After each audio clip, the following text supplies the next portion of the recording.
Love languages പോലെ നമ്മൾ express ചെയ്യുന്ന ഇമോഷൻസിനും ഓരോ ലാംഗ്വേജസ് ഉണ്ട് എന്ന് പറഞ്ഞാൽ നിങ്ങൾ വിശ്വസിക്കുമോ?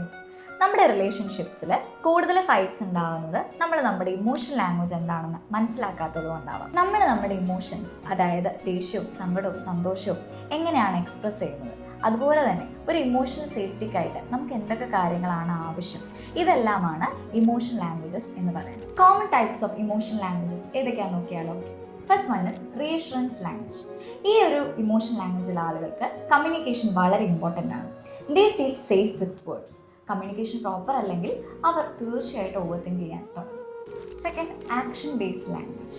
ഇവർക്ക് ഇമോഷണലി വേർഡ്സിലൂടെ എക്സ്പ്രസ് ചെയ്യാൻ പറ്റിയെന്ന് വരില്ല, പക്ഷേ ഇവർ ആക്ഷൻസിലൂടെ ആയിരിക്കും ഇവരുടെ ലവും കെയറും ഒക്കെ എക്സ്പ്രസ് ചെയ്യുന്നത്. ചിലപ്പോൾ നിങ്ങൾക്കൊരു ഗിഫ്റ്റ് വാങ്ങി തരുന്നതിലൂടെ ആയിരിക്കാം, അല്ലെങ്കിൽ നിങ്ങളെ ഹെൽപ്പ് ചെയ്യുന്നതിലൂടെ ആയിരിക്കാം.